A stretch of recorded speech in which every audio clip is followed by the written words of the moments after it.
Hey, everybody. This is Carl from Carl's Opinion, and welcome aboard for our Friday night live call in show.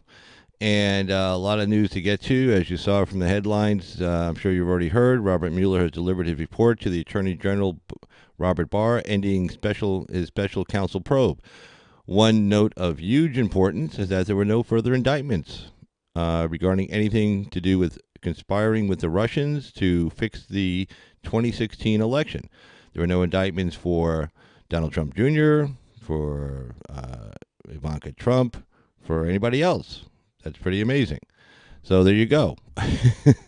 Nobody else got indicted. No Corsi, no Roger Stone, no Paul Manafort, no Kushner, Jared Kushner. Nobody. Nobody got indicted for any kind of conspiracy with the Russians to fix the 2016 election. Nothing. No collusion. Nothing. No indictments for obstruction of justice. Nothing. So basically, 2 years, millions of dollars, many lives ruined, many people having to go bankrupt for what? For what? For nothing. And while I was watching some of MSNBC and CNN, and they're over there, they're all sullen, they're all gloomy, they're all crying, they're trying to put the best spin on it they possibly can. Hey, Laura, how you doing? There's a shout out to Laura here. There we go. Yeah. Bop. There you go. But yeah, so there was absolutely no collusion or anything whatsoever found. If there had been, he would have indicted. That was his charge. His charge was to look for any kind of collusion or conspiracy with the Russians to fix the 2016 election. None of that was discovered by him after 2 years and gazillions of dollars later. Numerous witnesses, people brought in. He leaned on Cohen. He leaned on Manafort. He's leaned on Stone. He's leaned on Corsi. He's leaned on anybody who could possibly have known anything about Donald Trump or his campaign colluding with the Russians. He leaned on Papadopoulos. Ended up giving him 2 weeks in jail, and he went after people like Cohen and Manafort and Stone and Corsi, hoping that they would quote unquote give up the president. Now the only problem is there was nothing to give up. Trust me, these guys would have, especially Cohen. Oh my God, Cohen would have sung like a canary in 10 seconds. He even it appears he might not have been telling the truth about a few things, but one thing he couldn't lie about was, any evidence of Russian collusion. The story about him being in Prague, complete lie, complete falsehood, everything was just a complete nonsense. It was just a non-starter from the beginning, and that kind of brings us to the whole point of the special counsel. And I'll bring this up here right now. Let me get this here. Why is a special? What are the grounds for appointing a special counsel? And we learn now that at the time the special counsel was appointed, there was no evidence other than the phony Steele dossier. Hey, Tony Patriot, welcome aboard, man. Happy to have you. So, hey.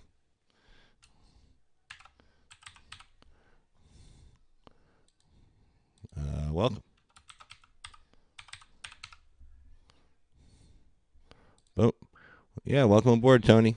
But yeah, so let's take a look at the grounds for appointing a special counsel. We now know from McCabe and from everybody else there were no, and Strzok and everybody else, there was no there at the time the special counsel was appointed, meaning they had no evidence of any kind of crime committed by the Trump campaign. I can't remember who, forbidden information, maybe. Okay, there you go. But let's take a look at what the grounds are for the special counsel to be appointed, and let's go and get to that right now. All right, and let's see. All right, boom, and there are the grounds there.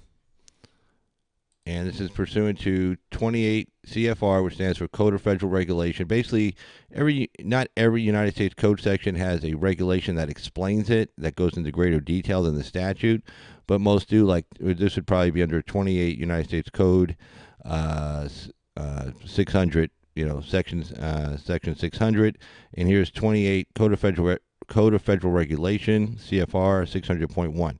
Grounds for appointing special counsel.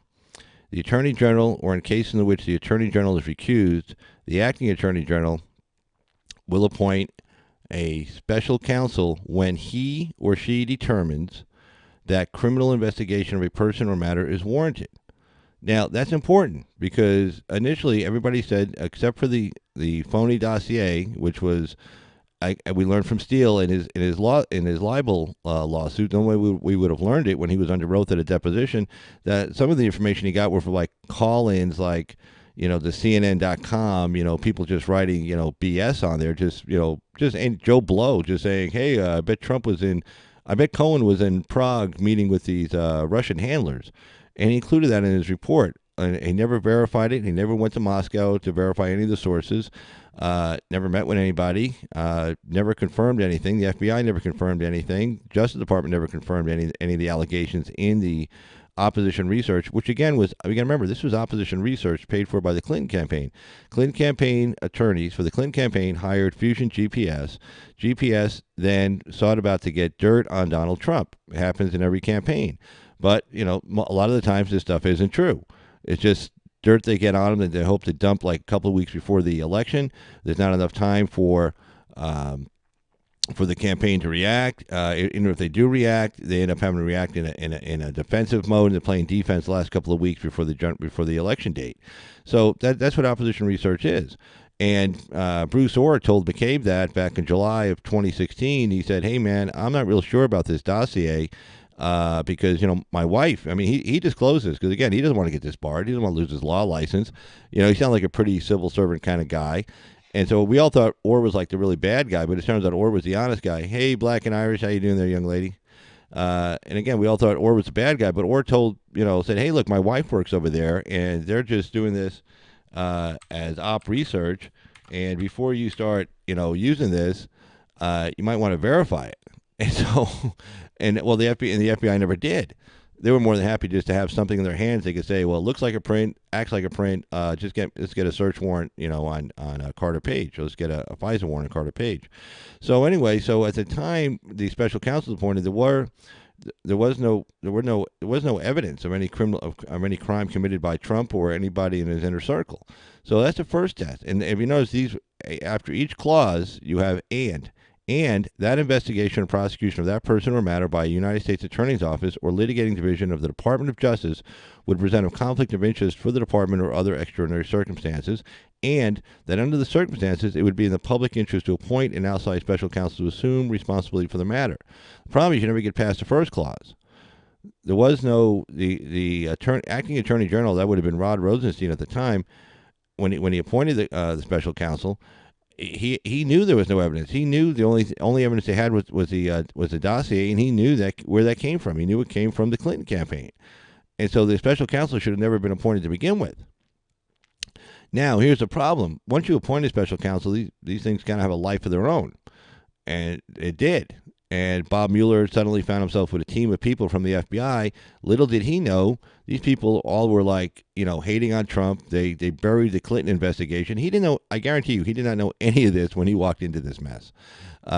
He walked into this thing. He got appointed. He was told by people he trusted, like Andrew McCabe, people he's known for years. Andrew McCabe, James Comey. Hey man, this guy's dirty.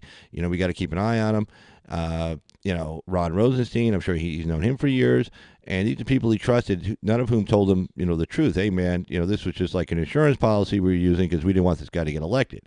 Well, anyway, Mueller takes over the investigation as special counsel, and then here comes Strzok and Page asking for a job. He goes, well, yeah, you guys have been handling this from the beginning. Strzok had a great reputation as a counter-intel officer.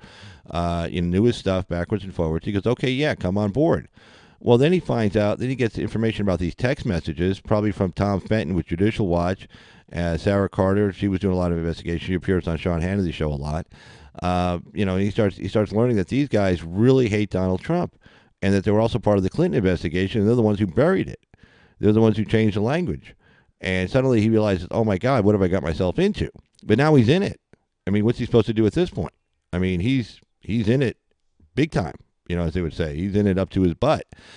So he fires Strzok, he fires Page, he gets rid of those people. But he's still got an investigation to do, so he's still got to do his job. And he couldn't just say, well, I'm dumping it because these people lied to me. He figures, well, I still have to go see if there's something there. Even a broken clock is correct twice a day. So he goes and actually, does that. And let me pull this up here. Let me go back to this headline. Here we go. Okay. There we go. And let's see, we'll put myself up here. There I am. All right. So he continues on with his investigation to see where the evidence is going to lead him. Well, unfortunately, the evidence just leads to all these weird people like Papadopoulos, and yeah, even though and then, so they ask Papadopoulos questions, they find that Papadopoulos did nothing. That he was actually probably set up by this stupid foreign agent who was like a plant into the Trump campaign to try to entrap people into like the guy walked up, hey man, I got some Hillary Clinton emails I got from the Russians. Do you want to buy them? I don't want any emails. They did the same thing with Stone, and I think they did the same thing with Corsi. And they also like, no, we don't want any of this garbage. We can't have any of this stuff on us.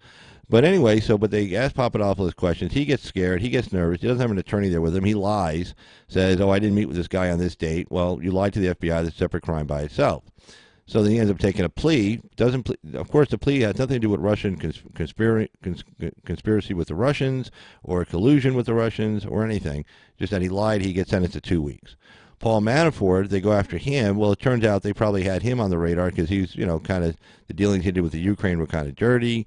There was a lot of money flowing around, and so they just followed the money. And sure enough, they hooked him up on the money laundering, tax evasion, and bank fraud as far as how much money he had. So they figured, okay, well, if Mueller's like, okay, look, even though I got Strzok and Page here who suck and I had to fire them, maybe there is something there, and I have a job to do. I'm gonna follow it through. So he leans on Manafort. He charges him, indicts him for bank fraud, money laundering, tax evasion. He's facing a lot of time. He figures, okay, I'm gonna wear this guy down. Successfully gets him taken into custody. Manafort kind of stepped into it when he contacted witnesses. He should have known better. Shouldn't have done anything. Just kept his mouth shut. He would have stayed out of custody pending the trial. But, oh well. Clients will do that to you. If you're a defense attorney, you'll know clients will do that kind of stuff to you. They'll just do stupid stuff. Just stupid stuff. But anyway, so he leans on Manafort, hoping Manafort is going to break down and say, yep, okay, here's a smoking gun. Well, the problem is there never was a smoking gun for Manafort to sing about. And if Manafort would have lied to the FBI again, that's another charge. So he couldn't do that. And of course, then they lean on Cohen. Cohen was a shady figure on his own. It involved some kind of cab company in New York and laundering money and hiding money and all kinds of mess. Okay, they probably knew that about him way back when. They just, he was kind of, small guy in the totem pole. They really never cared, but they figured, okay, he's his personal attorney. We can go after him, and we can hook in this whole paying off the stripper and everything else, and maybe kind of then he'll break and he'll give us the goods on Trump with the Russians, because if anybody knows, it's Cohen. Well, guess what? Cohen would have been the only one who, maybe not the only one who would have known, but he definitely would have known. And guess what he says? There was no collusion. There was no conspiracy with the Russians. He never went to Prague. He never went to Czechoslovakia. He never met with any Russian guys. There was nothing. So Mueller's like, oh shit, this whole thing's falling to pieces. So then, of course, now he goes after Roger Stone. Roger Stone lied. One of the things Roger Stone lied about, which is kind of funny in a way, not if you're Roger Stone, I guess, one of the things he lied about was Roger Stone likes to brag like he knows everybody, like he's an important guy. Well, he really isn't that much of an important guy. So he was saying how he was in bed with WikiLeaks and he knew Assange and he got all this information. And they're like, no, man. Like he's almost admitting to colluding with WikiLeaks to get the emails. But Mueller's team by now realizes this guy's an idiot. He hasn't done anything wrong. But Stone is almost like willing to go to prison to say he's an important guy. But Mueller's like, no, man, you didn't. And he goes, well, I was here. No, we know exactly where you were every time, everywhere. We have your phone. We tracked your phone. We did the location search. You never met with anybody. You never talked to anybody. We checked every phone record in the world. You're lying to us. So they charged him with lying to the FBI. Probably just because they were pissed off at him. If I had to take a guess, they were probably like, okay, we've had enough of this guy. Just stop lying to us. So anyway, so that's what he's charged with. Corsi, he was given, as a threat, saying, okay, here's an indictment we're going to indict you with. This is your indictment. You're going to prison. You better talk. Well, of course, he's like, screw you. First of all, I got nothing to talk about. There is nothing. Some asshole came up to me, probably some guy that worked for the FBI that they planted in there to, trying to sell me some emails, and I told him to get lost. I didn't want anything to do with them. And so now, but they didn't indict Corsi. Corsi's escape. escaped, but he's literally spent millions of dollars on attorney's fees. His life is ruined. He was a political operative. Nobody's ever going to hire him again to do anything. He's out of a job. He has no career, and he pretty much has no money. I mean, he's broke. He probably owes everybody under the sun. So there you go. And it's a real shame.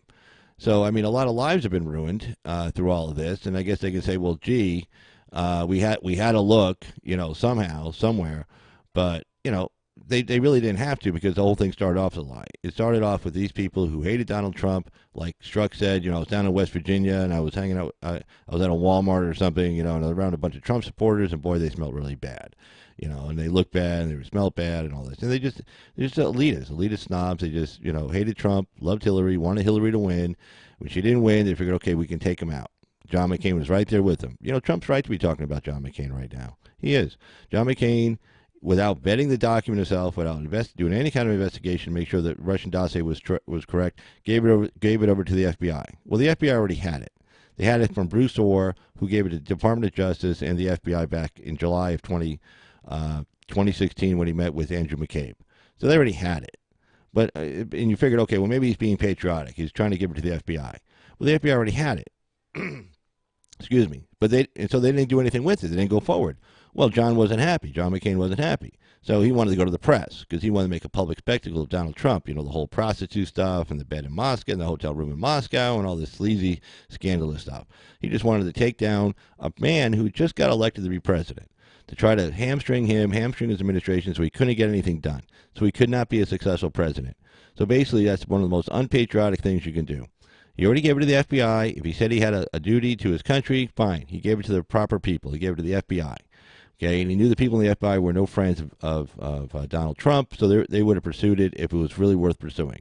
They probably told him, yeah, we already saw this, whatever.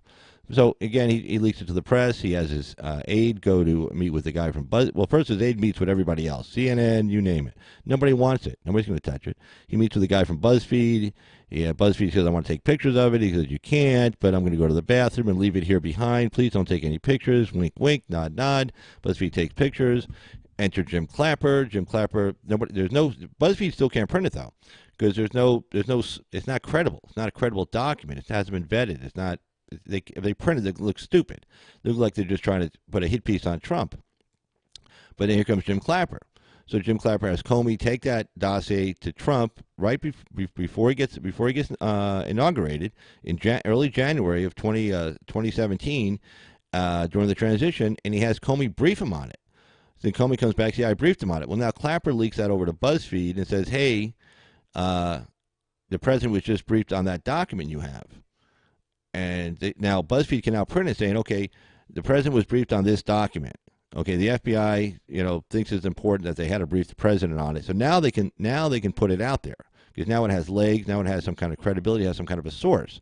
FBI director briefs the president about a document. So they can say, look at the document. Then they print the whole document. Okay, and there it goes. And, that's John McCain.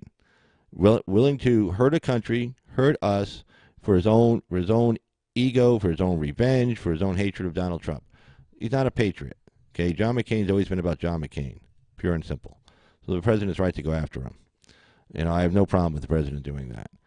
But and then anyway, so Attorney General Barr delivered a letter to Congress, and I do have a copy of that Wall Street Journal. This is from the Washington Times, this story, and we'll get back to the story in a second, but let's go ahead and take a look at the actual letter that Attorney General Barr delivered to, and I'll bump this up a little bit for you guys so you can see it a little bit better. Let's see here.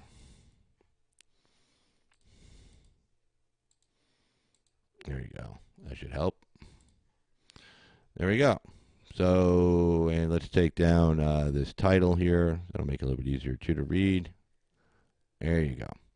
So, to the Honorable Lindsey Graham, Honorable Dianne Feinstein, Honorable Gerald Nadler, Honorable Doug Collins, dear chairmans, etc.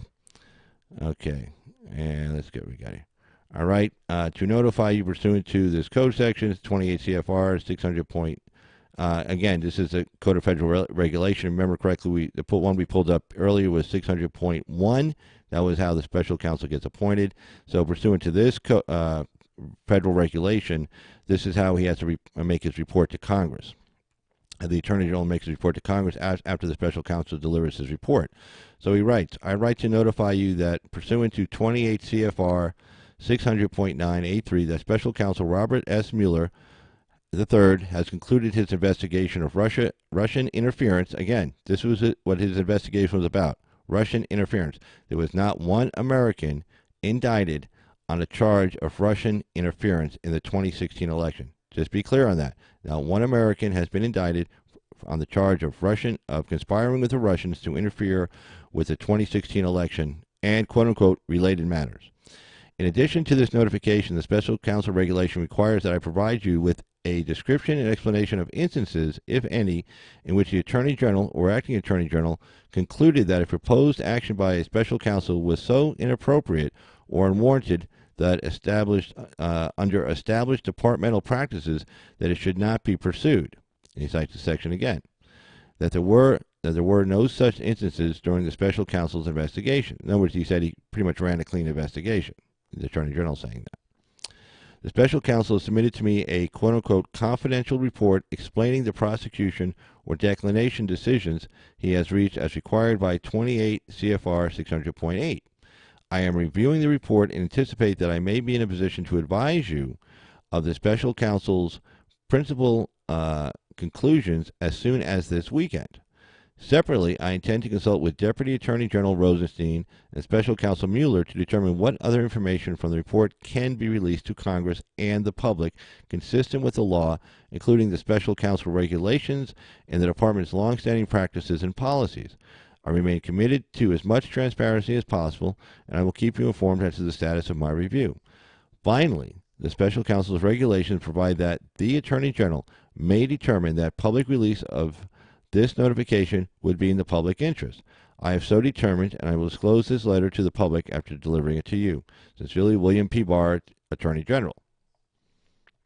And you can see there you go. So that's the letter there that was actually submitted by William Barr.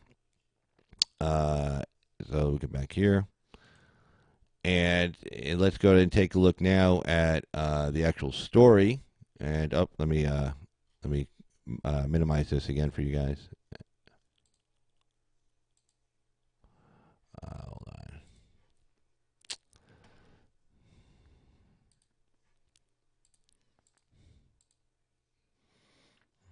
Okay. All right. All right, so let's get to this story here. Robert Mueller delivers report to Attorney General Barr. Let's make sure. Let's see. Cut this down a little bit more for you guys here. Hold on. There you go. All right. So, Special Counsel Robert Mueller submitted his final report to the Justice Department Friday, concluding his probe of possible Russian interference in the 2016 election without bringing public charges against President Trump or anybody else. Now, a lot of the liberals on the mainstream media are saying, well, Justice Department guidelines say that, you can't indict a sitting president. Well, that's funny because up until like today, they were disputing that, saying that the Justice Department guidelines are just that. They're only guidelines, and they had a lot of legal analysts saying that, they believe a president can be indicted for a charge, but just not, brought to trial and everything else. For the last, literally year, they've been saying that. So now today they say, he didn't file any charges on Trump because he couldn't. Speak out of both sides of your mouth. Basically whistling past the graveyard also. A security officer from Mr. Mueller's team hand-delivered the report to the Justice Department leaders, and Attorney General William Barr then informed Congress of the move. Mr. Barr, in a letter to top lawmakers, said he had concluded there was no malfeasance in the special counsel's operations. He will now review the report and inform Congress of the principal conclusions, perhaps as early as this weekend. Attorney General is expected to make the report available to lawmakers and the public, a department official said. Mr. Mueller, meanwhile, is not expected to make any more indictments, though he will remain at work to wind down operations and assist Mr. Barr. Yo, God, I was watching CNN and MSNBC, and I just wanted to see how they were. I mean, these guys were gloomy, they were sullen, some were angry, they were crying. I wrote down a list of people I saw, even in Chris Wallace, of course, on Fox. There you go. He's always been a big never Trumper, always hated the president. But Ari Melber, let's see, I wrote it down. Ari Melber with MSNBC, Nicole Wallace, formerly of the McCain campaign, Chuck Todd, of course, he hates President Trump. Jim Brennan, of course, the former CIA director who President Trump took his security clearance away, and he's been crying ever since. Juan Williams over at Fox as well. He was, sullen and gloomy and, trying to find some kind of way to spin it. I didn't watch, but I heard Chris Matthews was really pissed off. Again, Mueller was sold a bill of goods. He got stuck in the middle of this, and, I don't know what it says in the report. For all I know, it says Trump's a piece of shit and his kids are crappy and stuff. I don't know. But all I know is he didn't indict anybody. He didn't indict Kushner, didn't indict Donald Trump Jr., didn't indict anybody. Nobody got indicted. No American got indicted for conspiring with the Russians to fix the 2016 election, which was his job to do. Not one American was indicted for that. Every American who got indicted was for actions they either took prior to the campaign getting started or after the campaign ended and after the investigation began. Lying to the FBI, lying to the special counsel, etc. And so the mainstream media is trying to put their best spin on this. And, of course, they're saying, there may be stuff in the future. Instead of just saying, wow, I guess we were wrong. Guess there was no collusion. Because if there was, trust me, there would have been an indictment. Somebody would have been indicted. Nobody was. There you go. Nobody was indicted on obstruction of justice either. Nobody was indicted on that. And so, again, 2 years later, and, of course, now Schiff, of course, is, looking for, now the new spin for the Democrats, hey, Lalo, Intin, hey, guys, hey, how you doing? Let me say hey to you guys. So, hey, Lalo.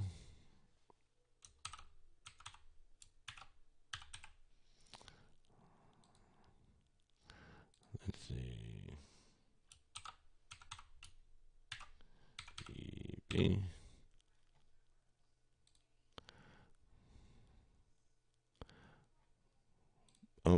Hey guys, hey, thanks for joining. And I had to watch some of CNN, Debbie, because I just wanted to see. I'm sorry. After 2 years, I think we can get a little. I don't like taking victory laps, but I think after 2 years we can say, you know what, enough's enough. You put this whole country through crap. Mainstream media was saying all kinds of things. This was going to be the end of the world. Oh my God. Every week, Brian Williams, Friday night, I used to get stuck watching that. Every Friday night, Brian Williams would the same line. Is this the smoking gun? I guess his viewers are so, I don't know, whatever, that they forget he just said it the week before. The smoking gun. Every week was a smoking gun. And then by Tuesday, it fizzled out. Maybe even by Monday. So then they wouldn't talk about it anymore, whatever story they covered on Friday. And then the next thing, hey, Lalo. And then the next thing, as Thursday ramped up, they start talking about a new smoking gun. And then Friday, is this a smoking gun? And then, of course, the smoking gun turns to be nothing. By Monday or Tuesday, it fizzles out. They stop talking about it. And again, Thursday, Friday. I mean, they did this literally for 2 years. That's 104 weeks of doing the same crap over and over and over again. And there was never anything there. Never. And again, a lot of lives were destroyed over this. A lot of people had to spend whatever savings they had. Let me just fix this here. There we go. A lot of people's lives are destroyed. They had to lost their savings, everything else like that. So let's continue on the story. Let's see. So Justice Department spokesman Kerry Kopek said very few people have seen the report, which he described as comprehensive. Congressional Democrats worried that the White House would try to get a sneak peek. Well, they're allowed to get a sneak peek. Okay, first of all, the Attorney General works for the President. He has a report in front of him. He's allowed to walk it over. There's nothing in the regulation saying that he can't see the report before Congress does. It's not like they're not afraid that Trump's going to see the report and tell Barr what to tell the public. No, they're just afraid Trump's going to see the report and get to the press before they can. And then Trump can come out and say, you guys are all stupid, you're idiots, whatever. So they want the report at the same time the president gets it, or even before the president gets it, so they can come out and do their little spin on it before the president calls them a bunch of names. That's all. It has nothing to do with national security or that he's going to tell Barr what to release or not to release. It has nothing to do with that. But the AG can give it to he goes, hey, Mr. President, here's a report from Mueller. Here you go. He can do it right on camera. In fact, that's what if I was Trump, that's what I do. Hey, Bob, come here. Bring the press in. Okay, Bob, hey, Bob, you got the report here? Hey, can I see it? Yeah, sure. Here you go, Mr. President. Thank you. All right, guys, we'll talk in a bit. Let me go back and read this thing. and just do it right out in the open. That's what, if I was president, that's what I would do. Not like anybody's worried, hey, did he give it to him ahead of time? No. Say, hey, Bob, all right, Bob, go back to D.C., we'll talk later. Go back, talk to Mueller, talk to Rosenstein, see what you guys want to release. That's on you to decide. Appreciate you dropping it off. Just do it just like that. I mean, just like that. Hey, when you and Mueller and Rosenstein decide to release, that's on you. I don't want any part of that. Don't ask me. I don't want to know. I'll be back here reading this. I'll do a press conference later, and I might just release stuff you might not want to release. I might just blurt it out to the press anyway. So there you go, because that's how the guy is. So. But anyway, and what they also want, they want all the background documentation. That's their new talking point. Oh, this isn't enough. We need more. And then they'll get more. Oh, that's not enough. We want more. So that's BS also. And Democrats also ramped up calls for Mr. Mueller to testify on Capitol Hill about his work, which they had at one point believed would lay out a case of collusion between the president's team and Russian operatives, and later believed would show Trump engaged in obstruction of the FBI's investigation. Republicans were confident Friday that no such conclusions have been made, and they said the best way to put the collusion claims to rest was to make the report public. That decision rests with Mr. Barr. Let's see. And Barr says, I'm reviewing the report and anticipate that I may be in a position to be able to advise you. This we read earlier. And then Barr noted in the letter that neither he nor his predecessor overruled any of Mueller's actions, meaning that Mueller was purely, totally independent. He could do whatever he wanted, which is let's see. Yeah, liberal tears, man. Yeah, totally. I gotta love it. Go make me a sandwich, Bob. That's a good one, Layla. But yeah, liberal tears, man. But Mueller, okay, so, and again, so like Bart said, neither he nor his predecessor interfered with Mueller in any way. Mueller was totally independent, could go anywhere he wanted to go, follow the evidence wherever it led him, no matter what. And he did, and 2 years later, nothing. Huh. Mr. Mueller, a former FBI director, has never publicly linked Mr. Trump or members of his campaign to colluding with Russia to sway the election. No, I think he knew early on that never happened. But again, he was hoping maybe there was something out there. But, if you think about it, though, it's kind of sad. I mean, the lives he ruined just to, throw the long ball, because he couldn't say, okay, this is screwed up, I got to go. Instead, he has snared, here we go, campaign and transaction team figures on charges of lying to Congress or to federal investigators and on financial irregularities. Again, nothing to do with the campaign, nothing to do with colluding with the Russians. The most intriguing charges to stem from the probe were actually brought by federal prosecutors in New York, who won a guilty plea from former Trump personal lawyer Michael Cohen on charges of illegal campaign payoff to porn stars to silence them from election season disclosures of the claims of affairs with Mr. Trump. Well before he was a political candidate. The president now acknowledged the payments but denies the affairs, and they weren't campaign finance violations. Okay, they were not. Okay, the intelligent people who have looked at this and said they're not. If you're paying somebody to keep quiet so you don't ruin your marriage, that's not. And you use your own money. You don't use campaign contributions. It's not a campaign violation. See, the problem with Edwards, and Edwards is still found not guilty, by the way. John Edwards, remember him? He was paying that one woman off because she actually had his kid while his wife was dying of cancer. I mean, not real nice. But anyway, he got indicted. He went all the way to jury trial, and he got acquitted. But with Edwards, they were campaign contributions. It was not his own money. Edwards was not a millionaire. So it wasn't his own money. It was some lady was donating because she'd wanted him to be president. He said, here, use this money to pay this chick off. That's a big difference. Trump used his own money. That's not so. He wasn't violating campaign finance laws because it wasn't a donation to him. It was himself. It was his own money. Among others, pleading guilty to various charges were Mr. Trump's former national security advisor, his one-time campaign chairman, and deputy chairman. Still to face trial is longtime political aide Roger Stone, who is still waiting trial allegations he worked as a conduit for email Russian operatives stole from Democratic figures during the 2016 campaign. That's going nowhere fast. Mr. Mueller's probe has been controversial from the start. He was appointed in 2017 by Deputy Attorney General. Oh, let me get a cigarette. Hold on.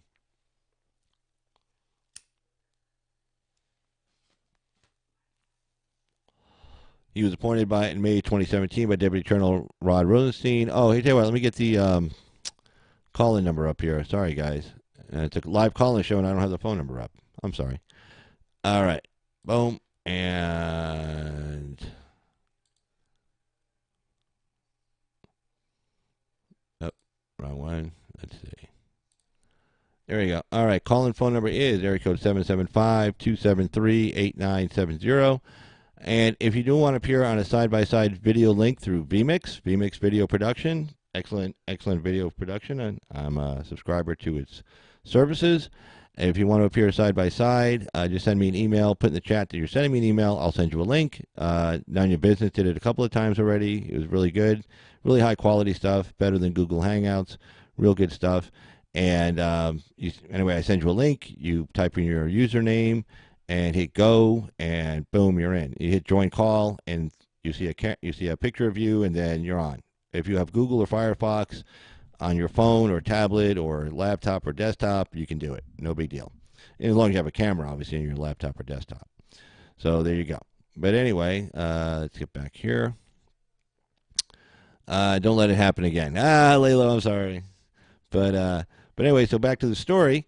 So again, they say Mueller's probe has been controversial from the start. He was appointed in May of 2017 by Deputy Attorney General Rod Rosenstein, acting because then Attorney General Jeff Sessions recused himself from decisions surrounding Russia. Let's see. Okay, the appointment came little more than a week after Mr. Trump fired then FBI Director James Comey and Mr. Rosenstein's recommendation. Remember, Rosenstein recommended that he get fired. Now, here's the problem with Trump. He does that interview with the guy from NBC News. Can't remember his name. God, I can't remember his name. But he does that interview, and of course, Trump, being braggadocious, pretty much has to take credit for firing the guy. He can't just say, oh, Rosenstein told me to fire him, so I listened to Rosenstein. No, Trump's got to be the man. Trump's got to be the boss. Trump don't listen to nobody.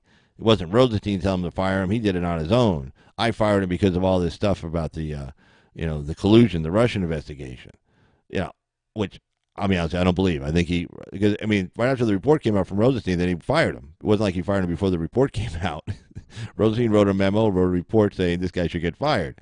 And so Trump then fired him. But Trump can't admit that somebody else told him what to do. So he says, oh, I fired him because of this whole Russian investigation nonsense. So then it looked like obstruction, like he was firing the FBI guy because he was afraid he was going to get indicted himself, which he wasn't. But nonetheless, see what happens when you brag? That's what happens when you brag, okay? You just walking down the street, step on a rake. That's basically what happened. But anyway, again, no obstruction here on this matter. So, because Jeff Sessions recused himself from decisions surrounding Russia, the appointment came little more than a week after Trump fired FBI right. Mueller was tasked with picking up the probe. Hold on. Mr. Comey had already been pursuing, based in part on now largely discredited anti-Trump dossier that emerged at the end of the 2016 campaign, which suggested deep collusion between Russians and Mr. Trump. The president's own actions, including allegedly pursuing business dealings in Moscow, even after he claimed he stopped, and publicly inviting the Russians to release Hillary Clinton's emails, fueled demands for the probe, particularly after intelligence officials revealed the extent of Russian efforts to meddle in the 2016 election. Mr. Trump has repeatedly railed against the probe, calling it a witch hunt and a hoax. This week, he voiced support for making Mueller's findings publicly available, but also repeated his charge that Mr. Mueller is tainted. Trump told Fox Business Network on Friday that people will not stand for a report that's unfavorable to him. Well, to a point, I guess. But nobody's. I'm assuming Mueller's going to say some bad stuff about him. He has to show something for the money. Something. Tens of millions of dollars were spent on this investigation into Russian collusion. And all they came up with was Papadopoulos lying to the FBI, Stone lying to the FBI, Manafort committing all kinds of stupid crimes before he had anything to do with Trump, and then indicting a whole bunch of Russians. Ari Melber kept saying, oh, Mueller did a lot of work. He indicted 37 people on this interference thing. Yeah, like 34 of them, 35 of them were like Russians who were trying to meddle in our election. Yeah, no kidding. The Russians meddle in our election. The Chinese meddle in our election. We meddle in other people's elections. That's what countries do to each other. They try to just screw with the the election process, just so it kind of creates some kind of a credibility issue with the elected person. We did it in Israel when President Obama was in the White House. He meddled with the elections in Israel, trying to get Benjamin Netanyahu out of office. It didn't work. He got reelected anyway. But that's what people do. But as far as anybody over here conspiring with the Russians over there to meddle with our elections over here, that didn't happen. Okay? If it had, you would have seen indictments. No indictments. It didn't happen. So Trump was right the whole time. Let me fix that. Thank you. This has been nothing more. Let me fix that. Than a witch hunt. So, and there you go. So I don't know what more we can do at this point. The Congress here's, like I said in the description to this video, Congress, however, is not finished. They can't walk. Nobody can admit they were wrong. I mean, there's no way. I mean, you can imagine they get up and say, Swalwell or Schumer or any of those guys get up and say, I guess we were wrong. We thought he conspired with the Russians. God, he didn't. We thought his kids and his close ties, his family, his friends, and all these guys conspired with the Russians. Well, I guess they didn't. I guess just the Russians just being Russians. They mess with every election we have.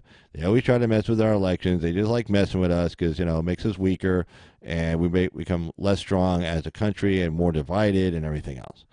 Oh, well. We're sorry, guys. Sorry. Hey, Don. Sorry about that. Hey, Effie Real. Dennis Mueller, you got to save us from the bad orange man. Mueller, I've got nothing. Oh, yeah, no kidding. Exactly.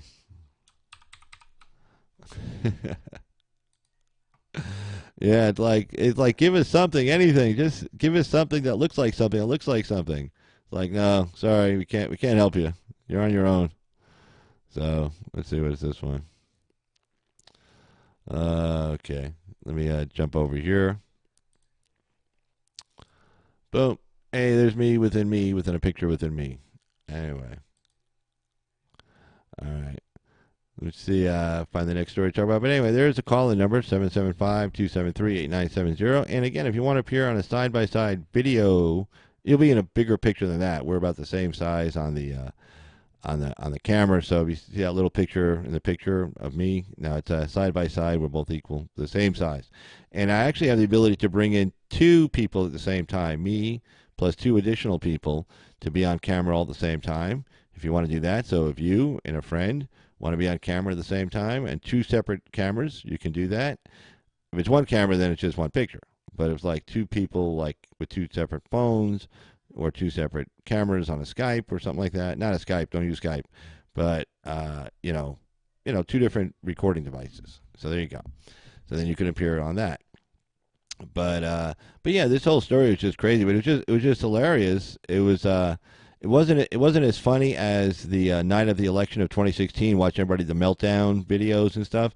It wasn't that funny, but it was pretty pathetic because these people just couldn't bring themselves to admitting that well, first of all, they already knew it was BS. Okay, everybody in the know in DC now they're all like backpedaling too. That's funny. Oh yeah, well we knew. And Tubin's up there saying, well this they didn't find anything. I mean, he goes, we have to be fair. Well, I mean, the idea that you say you have to be fair means you haven't been fair until now. Well, now, yeah, they have to be fair now because there's a special counsel telling them, no, man, it didn't go down like that. Just like when they leaked that story that, information from the special counsel. Remember this about a month or so ago, maybe 6 weeks ago? We have information from the special counsel that Trump told William Cohen to lie to Congress. Oh, and everybody's like, oh, the big smoking gun. Oh, no. Oh, look. Oh, Trump is burning perjury. Oh, no. Mueller came out that night. That was a Thursday night. I remember it. I mean, normally Mueller didn't talk to the press or anything, but he realized he got a Democratic Congress, and he was afraid they were going to start impeachment proceedings based on a lie. Mueller's team put out a press release immediately saying that story is full of shit. Don't believe it. It's not true. We have no evidence that Trump told Cohen to lie. Sure enough, when Cohen was asked about it in Congress, Cohen goes, no, man, he never told me directly, but you would kind of be able to read what he meant. Well, what the hell does that mean? You'd be able to read what he meant. Well, first of all, get it in writing next time. Hey, Donald Trump, do you want me to lie for you? Yeah, here, write it down. Sign your name. I mean, it's just ridiculous. So, let's see. I'll try next time.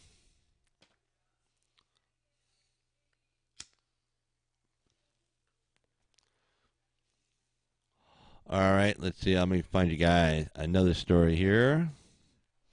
Some really good stuff going on. Let's see.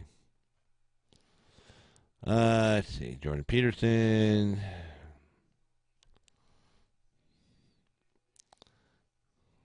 Boom, boom, boom, boom.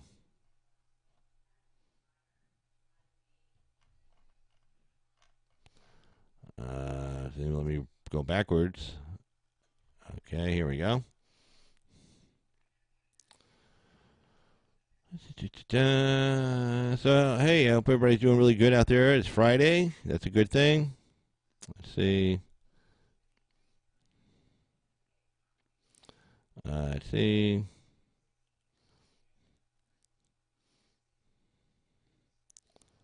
Well, let's take a look at this one. Let's see.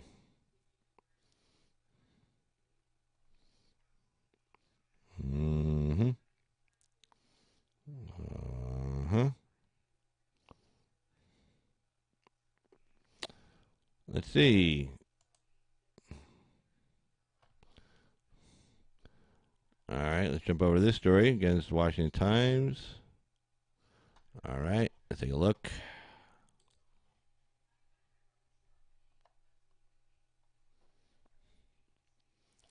Oh, man who killed sheriff's deputy was in U.S. illegally. Okay, just great news there. Imagine that. You know, we have enough criminals in this country. We don't need to import any more. Okay, so and people say, well, you have crime here anyway. Well, we have crime here, and that's why we don't need to import any more. Our law enforcement is stretched thin enough. We don't need to bring anybody else in to add to it. You can stay home. Commit crimes in your own country. All right, this is from the Associated Press. Federal government says the man who killed a sheriff's deputy and wounded a police officer in a central Washington state shootout was in the United States illegally. The U.S. Immigration and Customs Enforcement Agency said Thursday that 29-year-old Juan Manuel Flores del Toro, who also died as a result of the shootout, was a citizen of Mexico. Agency says he entered the U.S. in 2014 at Laredo, Texas, on a temporary agricultural worker visa. Agency says it has no record of Flores del Toro leaving the country or extending his visa. Police have said he lived in Ellensburg, Washington. See, that's the problem. These guys, they'll find some way to get here, whether it's asylum, claiming asylum, or a visa, and then they just stay and they don't report back in and they hide out. And until they commit some kind of a crime or something, you don't know they're here illegally. Agency says it has no record of Flores del Toro leaving the country or extending his visa. Police have said he lives in Ellensburg, Washington. Sheriff Deputy Ryan Thompson was killed, and Kitchener's police officer Benito Chavez was shot in the leg in the gunfight Tuesday night near Ellensburg. Yeah, great story. It's just wonderful. Like I said, we don't have enough problems of our own, right? We got to import more of them. All right, let's see. Let's see if I can find you guys another one here. Let's see. And again, this is open topic, so if you want to call in, doesn't have to be any of the stories I'm talking about. If you have something you want to add, or if you just want to talk about the Mueller report, about all the BS we've been put through for the last several years, that's fine too. All right. Okay. ISIS wiped out in Syria under Trump, White House says. All right, take a look at this story.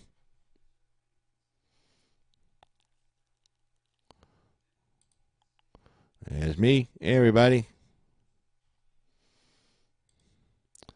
All right. Let's see, Jeffy. Let's see, Pantomite is my leg that hurts. The one I heard before. Thanks, Ryan. Oh, hey, Pantera. How you doing?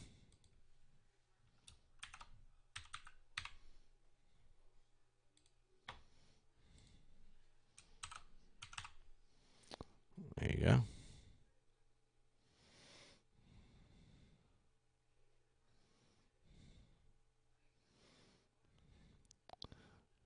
All right.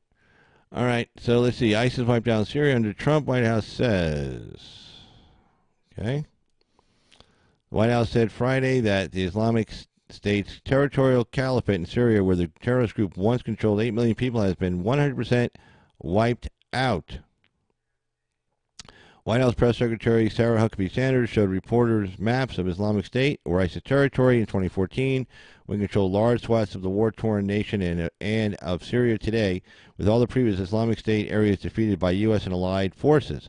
Acting Defense Secretary Patrick Shanahan briefed President Trump about the developments during a flight on Air Force One in Florida. The announcement came after intense fighting in recent days around the Syrian town of Baghouz, where the black flag of ISIS is no longer flying. So they finally took that last big holdout. Trump tweeted Friday about the terrorist group ISIS uses the internet better than almost anyone, but for all of those susceptible to ISIS propaganda, they are now being beaten badly at every level. Apparently aiming his comments at potential Islamic State recruits, Trump added, there is nothing to admire about them.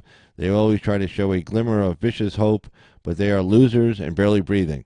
Think about that before you destroy your lives and the lives of your family. Yeah, that's pretty cool. Mr. Trump told reporters upon arriving in Florida, you guys can have the map. Congratulations.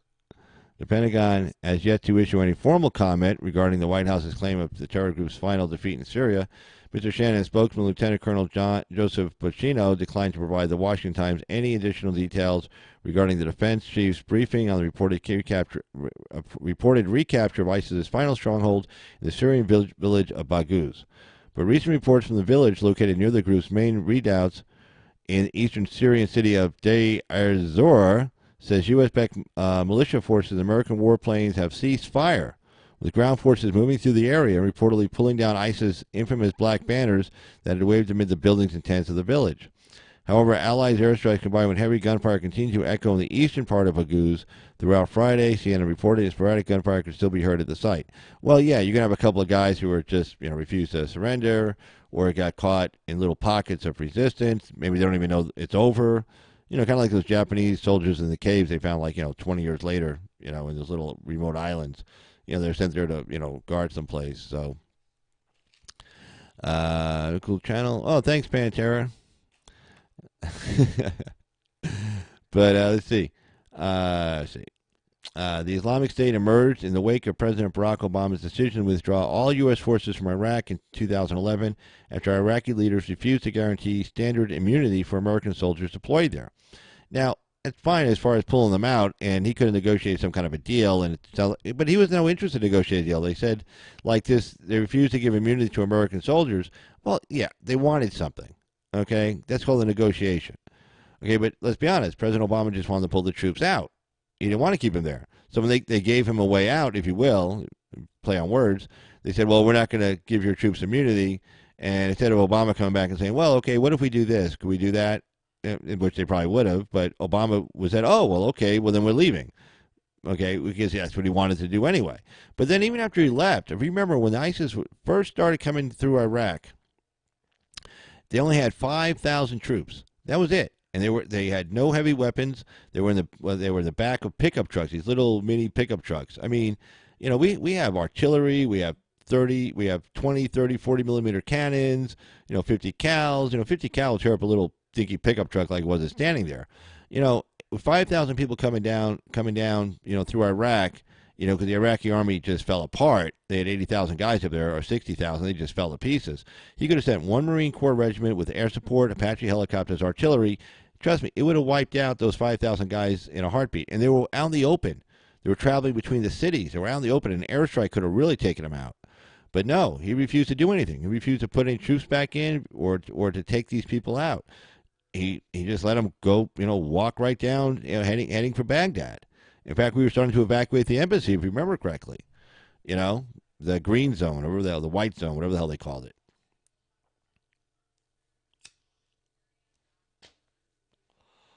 So his plan was, well, we'll just let him take it over.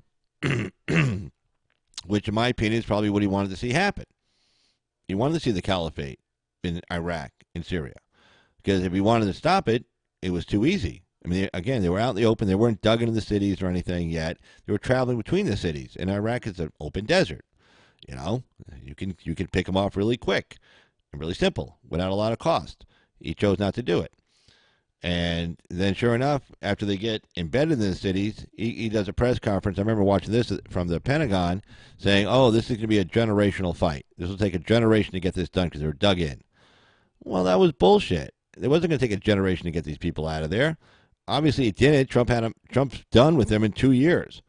Pretty much wiped most of them out, I think about 6, 7 months ago. There's only a few pockets of resistance left. So it wasn't going to take a generation like 20 years, 25 years. No. This was going to be over. He was happy, though, with them being there. The problem with them being there, that gave recruits around the world Hey, these guys are badasses. I'm going to join up with them. Hey, look, they're kicking ass. And then next thing you have all these terrorist acts in France and Belgium, in the United States, people claiming they're with ISIS, because they're the winning team, but now they're the losing team. So hopefully now we'll see a return to normalization and maybe a slowdown of these terrorist attacks. I mean, anybody can go make a homemade bomb or find a weapon and just go into a mall and just start shooting people in the mall. I mean, it doesn't take a lot of thought or a lot of pre-planning or anything. It just takes the will to do it. So I'm not saying it's going to end, but as far as any kind of organization they had, as a home base, and they were selling oil to make money, and plus they were getting money from other foreign actors, that's gone. They no longer hold on to land. As ISIS gained strength in the Middle East, Mr. Obama initially downplayed the threat. I remember this, calling the group the JV terrorist team, compared to Al Qaeda. Yeah, he knew what they were. He just was happy that they were, taken over. But the Islamic State was soon claiming credit for some of the most horrific terrorist attacks around the world, from Paris to Egypt to the U.S., where an ISIS-inspired gunman killed 49 people and wounded another 53 in Orlando, Florida nightclub in June of 2016. In its self-proclaimed caliphate, ISIS ruled brutally, carrying out torture and beheadings as an opposed its version of extremist Islamic rule. Well, yeah, I remember seeing the videos of the guys being set on fire. They were in a cage, and they threw gasoline on him, and they just lit him up. And the guy's trying to, wave the fire off his body, and he burns to death. Another guy I saw a video of, they had him tied down in front of a tank, and the tank just slowly just rolled its treads right over him and just crushed him to death. Not a quick way to die either. The dying on fire is not quick either. So, it was a real bloody mess. Obama could have stopped it way before it got started. He chose not to. And and that's how we ended up in the mess we were in. And it took President Trump to clean up that mess, just like he come in and clean up the mess Obama left behind with the economy, and with people on welfare, with people on Section 8 housing, with no jobs in the urban areas of this country, with he left criminal justice reform hanging out there as well. He just left this country with a whole bunch of messes that Donald Trump's been able to come in and fix. Thank you, Donald Trump. And that's why you see I got this hat on, Trump 2020, so anybody can see it, really, really clear. Boom, boom, boom. Yay! Keep America great. Trump 2020. Everybody should buy one of these hats. I mean, not from me, but from somebody. I don't sell Trump hats, but anyway, go out and buy a hat. Hey, if you have to, go to Amazon. Look, I know Jeff Bezos, his politics. We all hate Jeff Bezos' politics, but I'm sorry, man. He runs a great business. I buy all my stuff from Amazon. I buy everything I buy from Amazon. I really do. It's cheaper for me to buy Office products from Amazon than Office Depot or something like that online. It's all free 2-day shipping. I mean, don't get me started on Amazon. I'll go on and on about how much I like it. But, it's funny, though, because, he says he's a real liberal. But, I always say when the shit hits the fan, then people show you their true colors. And when up in Seattle, they wanted to tax each of his individual employees. They wanted Bezos to pay a tax on each individual employee per head. And at first they wanted him to pay $500 per year per employee to the city of Seattle to pay for homelessness. Now, Jeff Bezos always talks about how bad the homeless thing is and we should do something about it and everything. Well, he was given an opportunity to do something about it. So first they started at $500, and then it got whittled down to $275 per employee. Well, Bezos has 20,000 employees of Amazon over in Seattle, and he's building a brand new building at the time. Well, as liberal as Bezos says he is, when it came down to actually paying for this homeless problem, he told the city of Seattle in no uncertain terms, he had his people tell him, if you don't repeal this tax on our employees that we have to pay per head, we're leaving. In that building I'm building, I don't care. Sue me. I'm going to stop construction on it. You better find somebody to come in and finish it. Well, sure enough, city of Seattle repealed the tax on, it was tax on all employers who had more than 10,000 employees or 1,000 employees or 2,000 employees, whatever it was. But Bezos had 20,000 employees in Seattle at the time, and told them, get rid of the tax or I'm leaving. And he meant it. I mean, he had the money to pick up and go. And I think he even said something like, hey, all those employees that work there, don't worry about them. I'll take care of them. I'll pay for their move to whatever city I'm moving to. Because he's the richest man in the world, so he could do that. Sure enough, Seattle buckled and gave up their socialist dreams of taxing the rich to give to the poor and the homeless, So I thought it was kind of funny, actually. But anyway, go to Amazon, buy a hat. If you can't find one in your city or your town or at a store, It's like those two guys who Jesse Smollett hired to pretend to attack him. They're in Chicago. Well, they have to go. He says, "Yeah, go get some Make America Great Again hats." Well, they're in downtown Chicago. Nobody's selling Make America Great Again hats in downtown Chicago. I mean, it's not happening. So the best they could do is buy two red hats that didn't say anything on them. And of course, they can't go get it.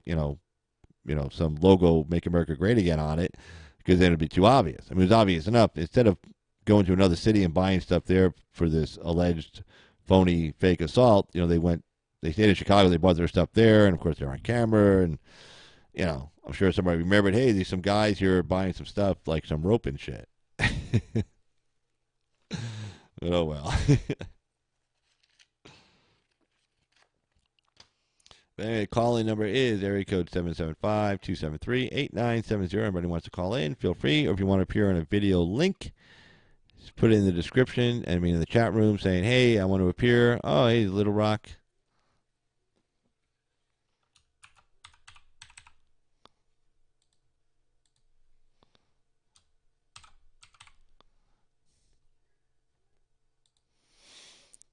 There you go. MAGA country. There you go. But yeah, so anybody want to call in? A lot of shy people tonight. Anybody want to call in? 775-273-8970. If you want to appear on a video phone call, real life video phone call. Real deal, man. Like real. You get to appear like live next to me. So you can do that too. But all right, so let's take a look, see what else we got here in the news. Let's see.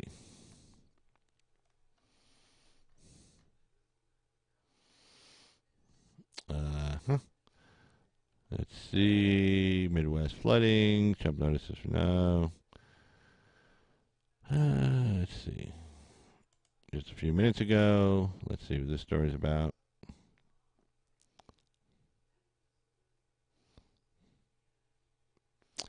All right. Let's take a look at this one over here.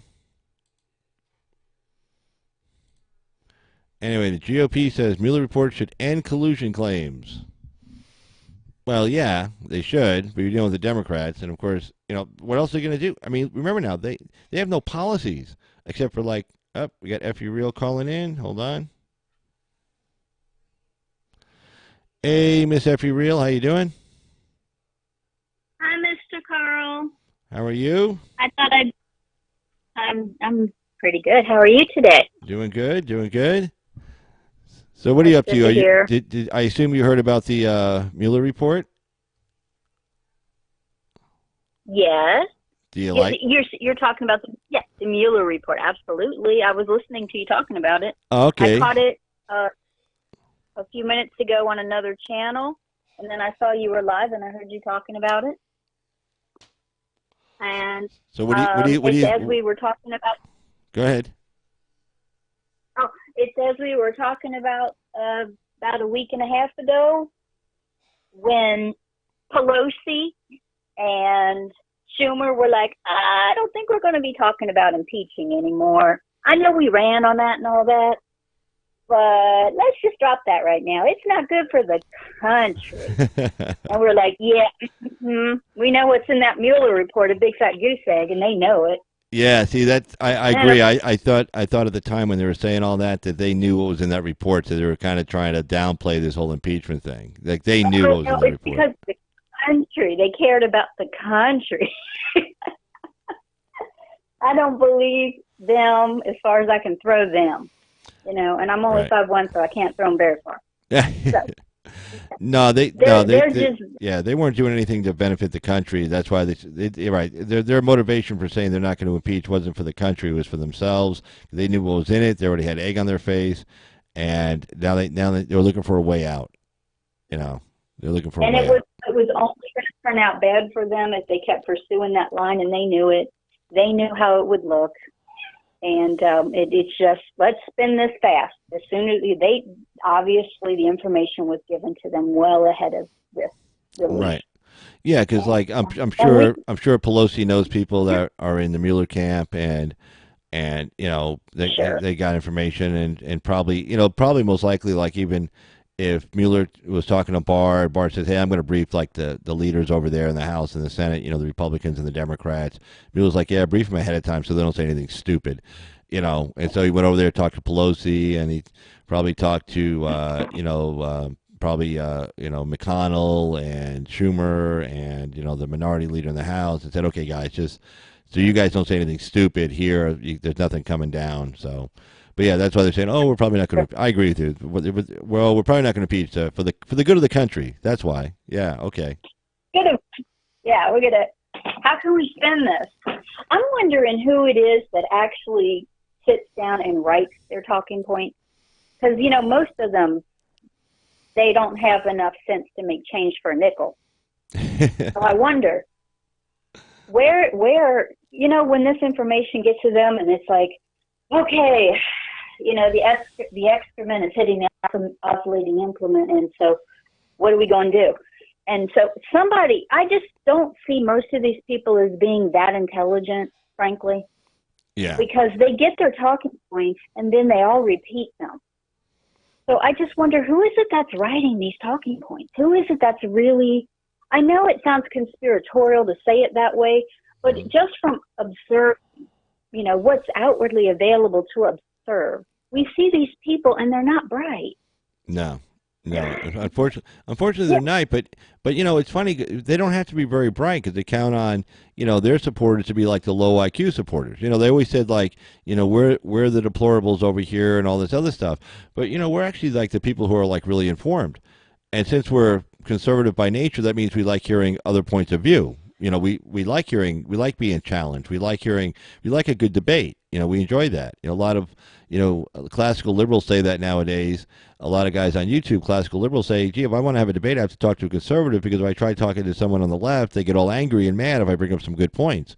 So, considering we like to hear other points of view, that makes our position either stronger or we get a chance to rethink it and we have to do some more research on it. Whereas people on the left, they don't want that. They stay in a nice little echo chamber, so they never learn anything. They keep repeating, they repeat something, their friends repeat the same thing back to them. So they're not very smart. It makes you stupid if you never allow yourself to get challenged on your own ideas.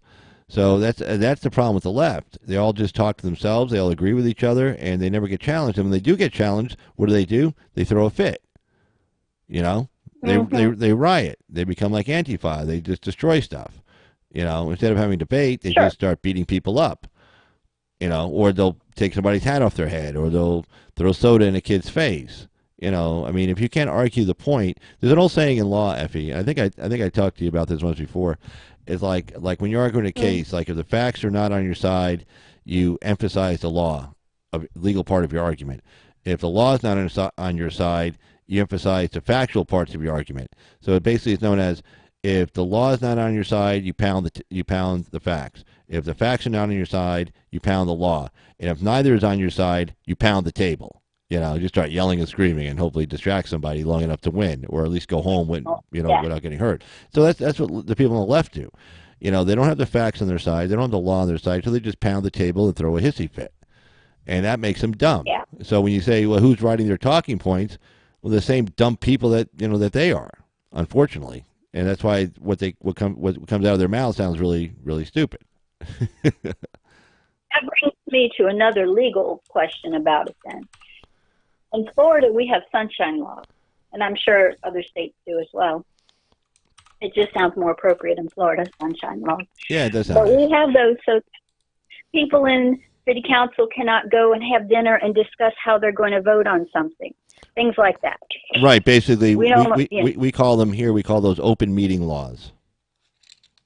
Okay. Yeah, same thing though. Right. If you want to discuss business, there's like two or three of you. You have to do it in the actual city council meeting, the county commissioners meeting. You can't discuss it outside of that. You have to just do it right in front of the public. Yeah. Okay. Go ahead. So we take it so serious in Florida that people have lost their positions over just accidentally showing up at the same event. Right. They can't do that. It is fully exposed. Like they can't, because there's a possibility that they could have a conversation, and they're just not allowed to do that. It's extreme here, and I know this because I've known people in lower level government positions who've, come in under scrutiny because of things like that. So, so I'm wondering, at the higher levels, do we have no laws like that? No, actually, we don't. Actually, they're allowed to Hmm. discuss amongst themselves policy and procedures. We have no such statute for the feds. No such statute at all. So yeah, like five Oh, congressmen, 10 congressmen, 20 congressmen. Like in fact, they do it openly. Like when you hear like the Republican caucus is meeting today, the Democratic caucus is meeting today. I mean that's like half the House, half the Senate, whoever. So yeah, they're allowed to meet together and determine strategy to discuss issues, discuss how they're going to vote on something, to flesh out the arguments, on the issue, not just in committee hearings. Yeah, they're allowed to do all of that. That's true. yeah, it just made me think in the sense that the Democrats tend to have this typical play of being in lockstep and repeating the same phraseology about every single issue, and so presenting at least on the surface a unified position. Yeah, and I'll And I'll tell you right now, they're really good at it too. yeah, yeah. So that just got me curious about. I mean, don't we have laws about them? All meeting over at Pelosi's pool party and having okay, everybody bring your pad. We're going to write down our our talking points for the week. I just didn't know Yeah, no, that you're not yeah, allowed to do that here. no. Like our county commissioners meeting, same thing. If they want to discuss policy, they have to do it at the meeting, and they have to debate in public. Now, I'll be honest with you. I know you've sat in on city council meetings, and I've sat in on county commissioner meetings and town board meetings. The only problem with that is it makes for a very long meeting. Sure does. Yeah, because Well, they're really in the gavel. Okay, your time's up. Okay, your time's up. yeah, So but yeah, as but they long as it's but they can talk as long as they want. They can talk to each other all uh-huh, for hours. I've seen them do that. I yeah, was I was town attorney here in Pahrump, and literally they would talk about expending $100 a year on a sign in somebody's property, and literally I went outside. I smoked like probably 4 cigarettes before they were finished. I mean, I was out there for a while because I had no interest in listening to any of the discussion. It was all stupid, and I mean yeah. it went on It's as forever. insipid as the homeowners association meeting. I won't be any part of that either. Oh yeah, It's the same kind of nonsense. oh yeah, it's all just There's gossip. And, people with yeah. their hands and a need for self-importance, I guess. And Yeah, possibly exactly. ego. Yeah, exactly. You put your thumb right on top of it, right there. Bang. Yeah, just self-importance, ego, and they want to hear themselves talk. Totally agree. Totally agree. It it's really really boring. So, but yeah, that just popped into my head. And do you think that would ever be a possible thing, or is that just way too outside of the interest of the people who are making the deals to ever vote for sunshine laws at a federal level, or Uh, whatever your state calls? yeah, they would. You mean like would the Congress ever vote in favor of doing something like that? Yeah, I think they would be totally against that. Oh yeah, yeah. No, I mean, there's no It way. behooves them to be. Yeah, there's no way they would ever vote for something like that because they want to do Yeah. those backroom deals and stuff. They want to do those kind of deals. Okay. All right. That just popped into my head. I try to come up with a legal question for you because I know that's your thing. Yeah, I And I enjoy. have I like the law. That's for sure. I know. I had some good news. I won a court case this Wednesday. Oh, So it was about documentation and pertaining to my adult special needs. I have a special needs son, uh huh. and and there was some issues with his guardianship paperwork, and it's a strange thing that happens when you're a mom. I mean, this is off topic, but when you're a mother of a special needs person who becomes of age and but is 100% disabled and unable to care for themselves, you have to become their guardian legally Right. again. They're an adult, Right. um, even even though in actuality he's always going to be an infant. He's legally an adult, so it becomes quite the hassle to go through. And Oh yeah, you got this to is file all a the process that you got takes to file a all the lifetime. accounting paperwork and everything. Yeah, you got to file all the accounting paperwork and the reports. Yeah, no, it's a hassle. That's for sure. No, and it's crazy because you're saying to yourself, "Hey, I'm the kid's mom. Why do I have to fill all this stuff out? Why do I have to do all this nonsense?" Yeah, But yeah, that's what the law says. You have to do it all. That's true. it causes a lot of complications in our life because with a special needs person, there are always doctors and therapists and other kinds of entities involved in our lives, and those they always require signatures and things, and Right. it's a very complicated thing. But it's a little less complicated now. But that's good news. The bad news is I had to get this finally accomplished so that I could go on to the next stage, which is Child Protective Services Adult Protective Division has investigated the group home that my son resides in and found it extremely dangerous and made the residents leave. And now there's going to be a whole other process, possibly suing, Oh God. involved. Oh. So I had to get this paperwork together before I could join in whatever legal situation is going to occur with regard to that. So, my son's safety and future is at stake. And then, until the judge said okay on Wednesday, there wasn't anything I could do about it. So it's a crazy world. Yeah. No, it's a real shame you have to go through all that, because again, you think like, well, I'm his mom. Why do I have to go through all that? What's up with that? Uh-huh. So, well, it's more that this is a pressing issue. Some expediency would be appreciated, but good luck with that. Good luck with that with the courts as far as expediency. Yeah, that's So, I mean, did you hire an attorney to help you out, or are you doing this on your own? Oh yeah. I found a wonderful attorney who's taking monthly payments. That's always good. That's always nice. I would be without help on the matter legally because, I can't afford a large retainer. No. Well, no. I mean, as long as you have somebody who knows the law, knows the procedure. The main thing is always the procedure. I mean, you can look up the law yourself on Google and just punch up the statute and just read it. But it's a procedure for how to get into court and also how to get out of court. There's like a procedure for getting in and a procedure for getting out. So that's the tricky part. As a non-legal person dealing with all of this, I have found there's a lot. It's like with every industry, though. There's a lot of insider things that the people on the inside assume the people on the outside know. Oh yeah, definitely. And so you get involved in all this, and suddenly there's 3 more legal documents that you need that no one told you about until that very day. And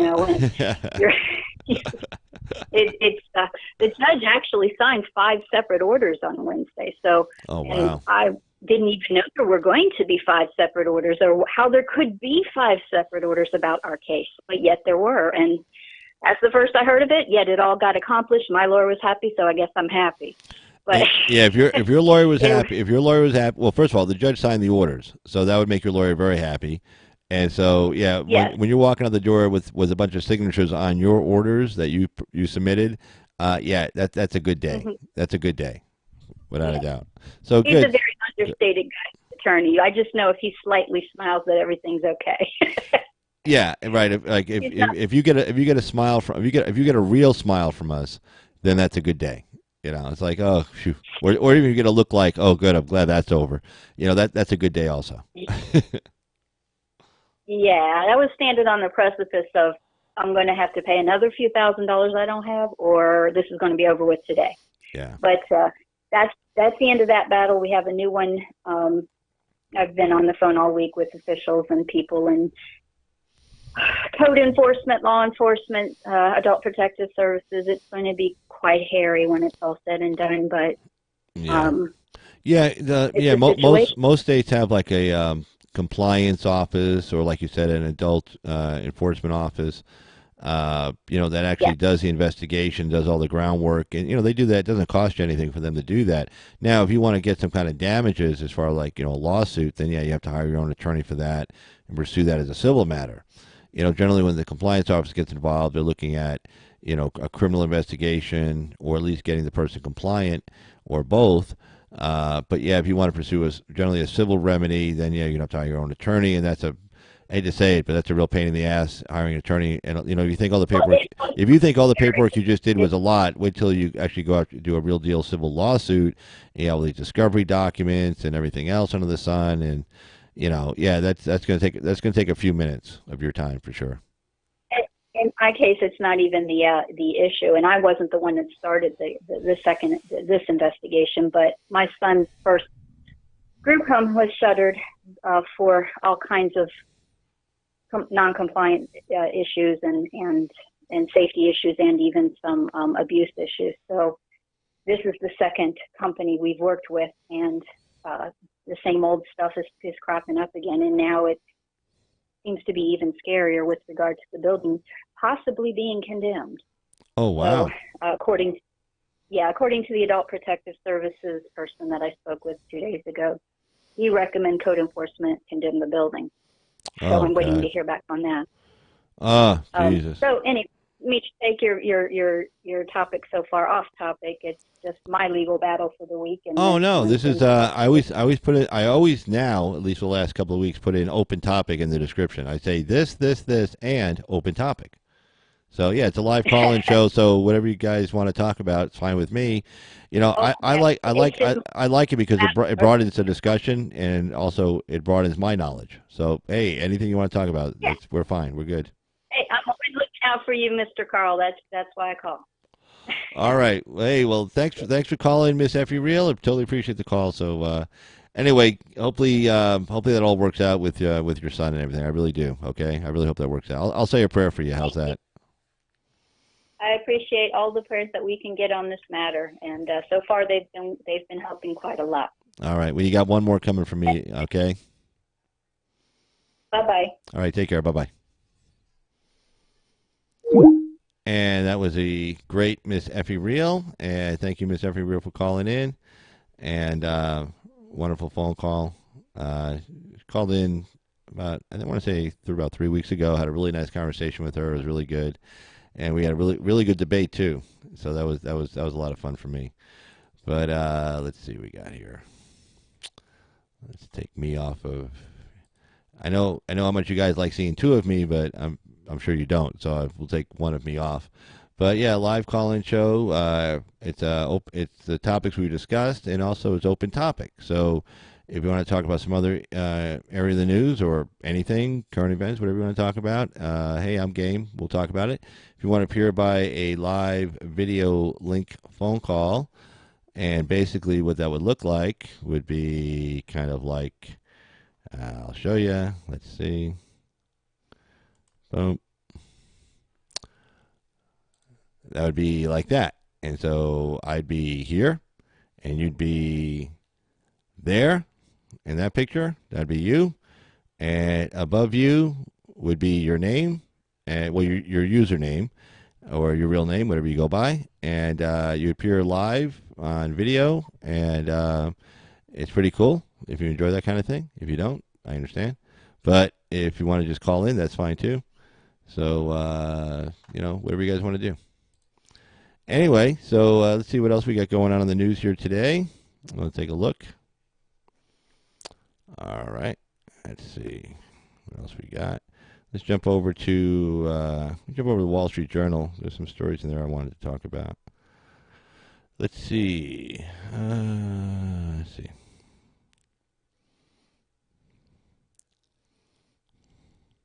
Oh, here's a good. Okay, here. This is from the Wall Street. Let's see. Oh, that's a video. I don't want to watch that. All right. Let's see. Well, let me try to get back to this other story.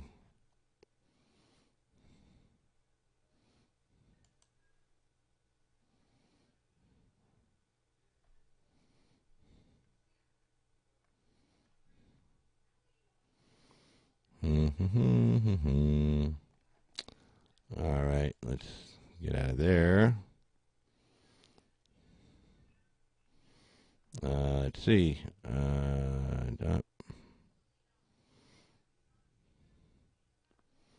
Oh, it's an interesting story. We'll check this one out. This has to do with North Korea.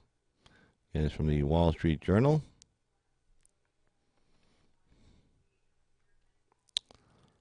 All right. All right, let's check this out here, and let's see.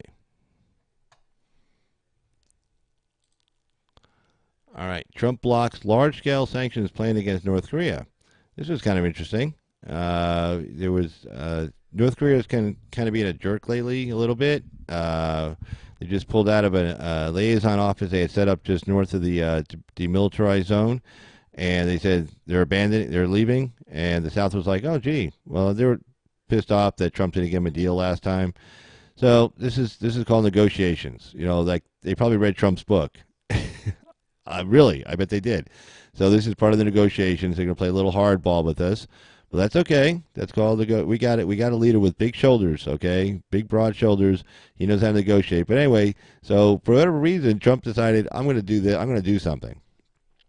So some new sanctions were supposed to take place against North Korea, and the president blocked it. So let's take a look at this story here. Okay, President's announcement via Twitter surprises U.S. officials and spurs confusion about his diplomatic strategy. Well, I'm okay with this guy and his negotiating strategy. He's done really well for us so far with the EU, with Japan, South Korea, with Mexico, with Canada, with China. I'm happy with the way he's handling foreign policy. To be honest with you. So, United Nations. Okay, this is by Michael Gordon and Ian Talley of the Wall Street Journal. And let's take a look, see what they have to say.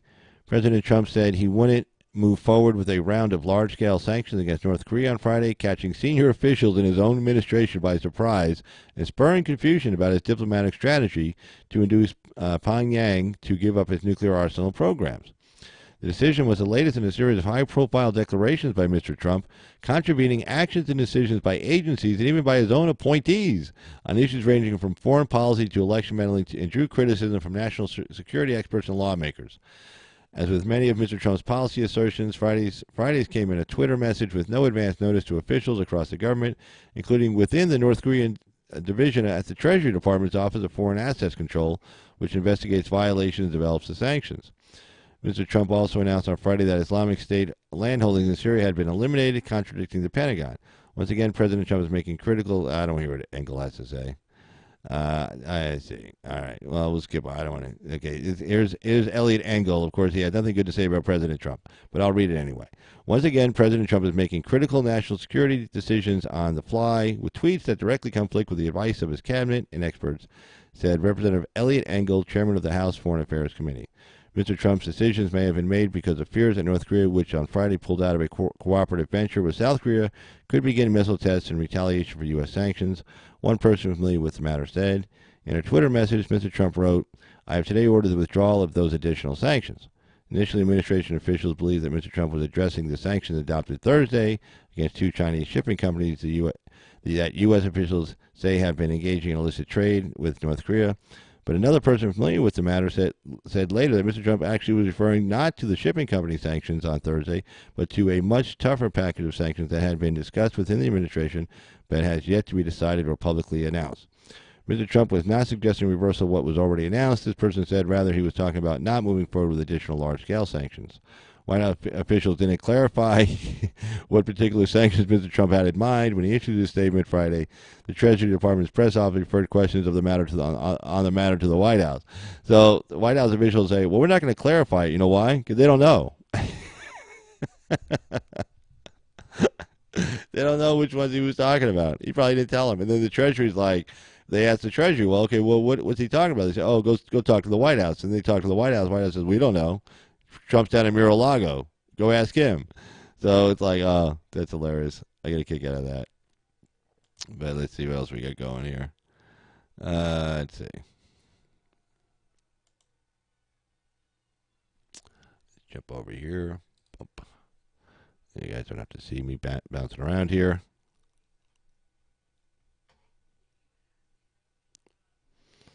Okay. Let's take a look here. Here's a story I do want to cover. I like this story.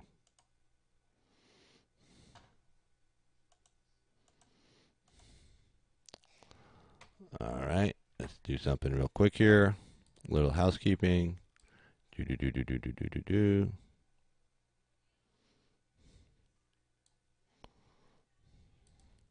All right.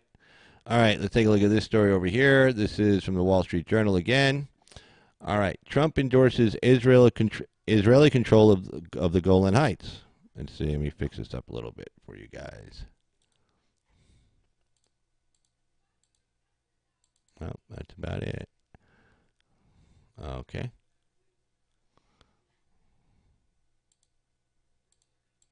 Oh, let me take this off real quick. Hold on.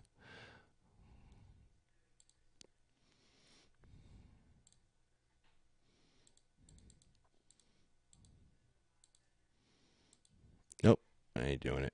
All right. Well, little technical gibberish there, but anyway. So Trump endorses Israeli control of the Golan, and this is written by. Well, it doesn't say it was written by. We'll see. All right. Cue the left outrage. Yep. All right. Netanyahu hails move as he seeks re-election. Critics worry the shift risks the peace process. I like. Okay, I'm not sure what the Wall Street Journal is going to write about this, but I like the idea. Okay, the Israelis took the land in '68 and the 6 day '67. I'm sorry, the 6 Day War, and the Golan Heights were always a really contested area, and yeah, it's kind of like the high ground overlooking this big agricultural valley in Israel proper. And so when the Israelis took it, it was a big battle. I mean, it was a real tough fight. Well, no, actually, I apologize. The fight was right before the Golan Heights, getting to the Golan Heights, and then they finally took control, and pretty much the Syrian army just split at that time. It was back in 1967. So anyway, Netanyahu hails move as he seeks re-election. Critics worry the shift for his peace process. President Trump endorsed Israeli sovereignty over the Golan Heights on Thursday, marking what would be a sharp U.S. policy shift over the disputed territory decades after Israel seized the land from Syria in the 6 Day War. The decision, the latest in a series of pro-Israeli moves under Trump, telegraphs support for Prime Minister Benjamin Netanyahu as the Israeli leader campaigns in a tight re-election bid under the cloud of a potential corruption charge. Mr. Netanyahu is leveraging his close ties to Mr. Trump, who has consistently supported the Israeli leader's foreign policy goals, often to the outrage of Palestinians and the broader Arab world. As Mr. Trump, as president, Mr. Trump has pulled the U.S. out of the Iran nuclear deal, relocated the U.S. embassy to Jerusalem from Tel Aviv, closed a U.S. diplomatic mission to the Palestinians, and cut U.S. aid to Palestinian refugees. The Golan move comes before Mr. Netanyahu's visit to the White House next week, and as U.S. Secretary of State Mike Pompeo met on Thursday, with the Israeli leader. I've been thinking about doing that for a long time. It's been a very hard decision for every president. No president has done it, Mr. Trump later told the Fox Business Network, referring to his Golan pivot.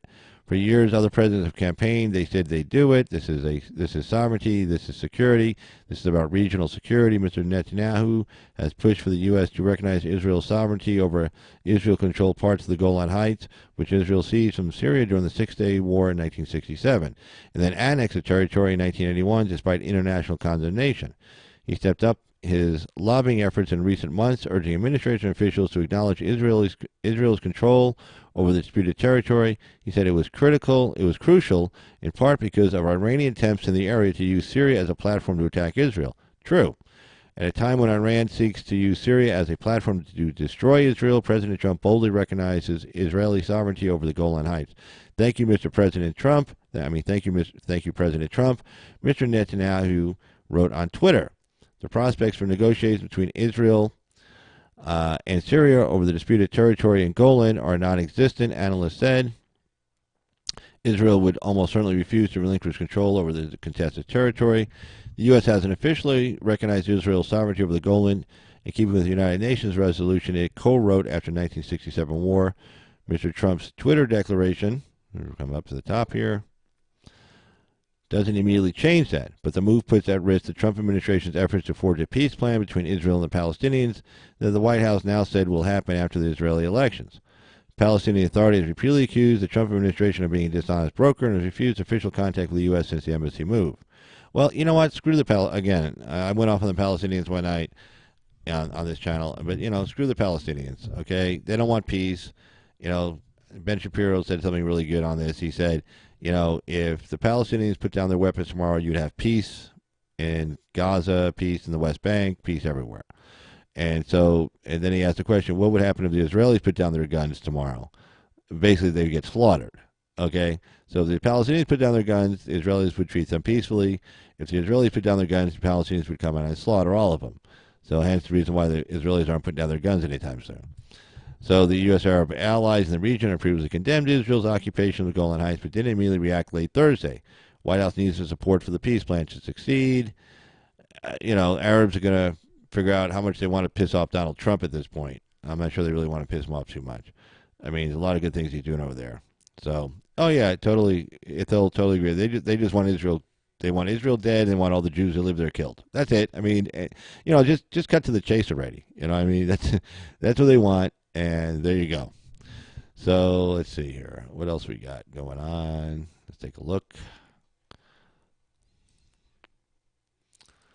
So let me bounce around a little bit inside the Wall Street Journal. And the call-in number is area code 775-273-8970. If you wish to appear on a video call, you can do a video link. Just send me an email to ca2jarger@gmail.com. All you got to do is just tell me you sent me the link, and then I will, all you do is just tell me that you send me the email, and then I will shoot you the link, and then you're good to go. So, all right.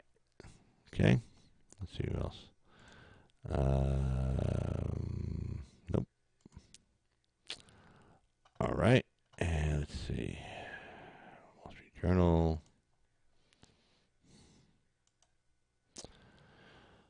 Let's see.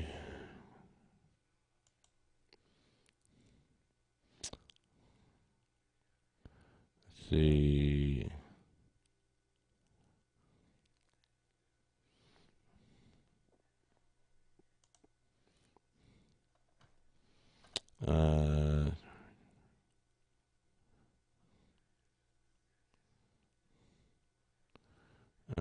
Nope.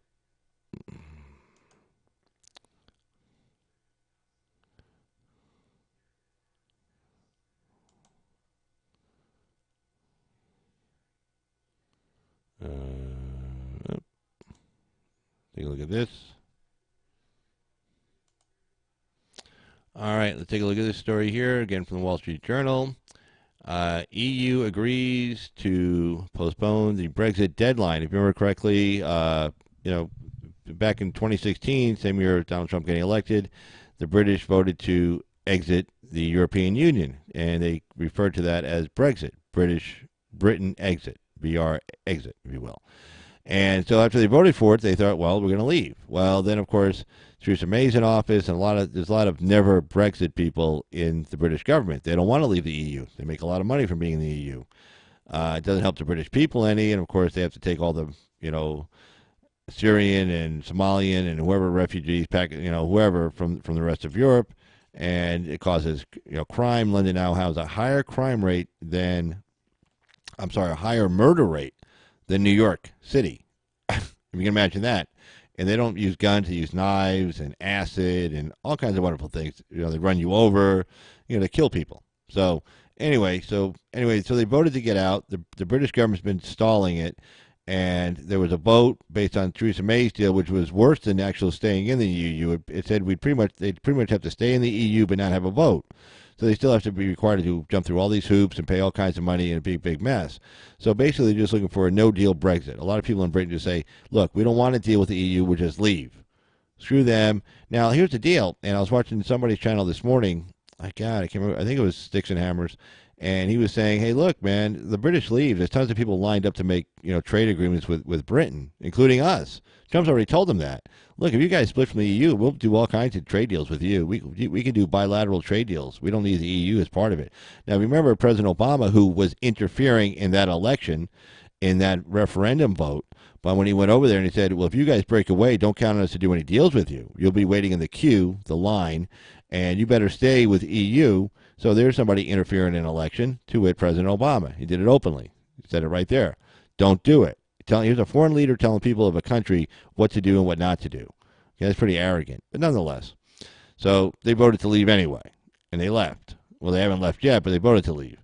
So a lot of people in Britain say, look, we'll just take a no deal, and that means we'll lose some money or whatever, and then we'll go ahead and we'll do our own bilateral deals with, probably with the EU anyway, and also with the United States. And the United States is the largest economy out there. Probably, they could probably do some trade deals with China. They can do all kinds of stuff if they just go back to being a sovereign country. They used to be a sovereign country until the stupid European Union, and that was about the last 20 years, 15 years, I think.